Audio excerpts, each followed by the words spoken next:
अस्सलामु अलैकुम dear viewers.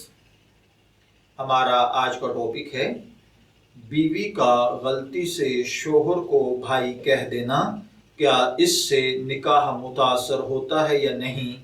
ये एक सवाल है जिसमें एक भाई ने पूछा है। वो कहते हैं कि मेरी बीवी ने भूल कर मुझे भाई कह दिया।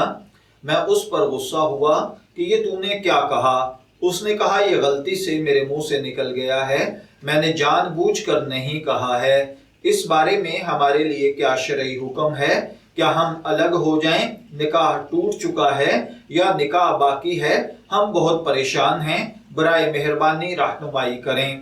तो देखिए भाइयों और बहनों, याद रखिए जो भाई ने मसला पूछा है इसमें उनकी बीवी के साथ निकाह पर कोई असर नहीं हुआ, बल्कि उनका निकाह हस्ब साबिक बरकरार है, इसलिए बिला वजह परेशान होने की जरूरत नहीं।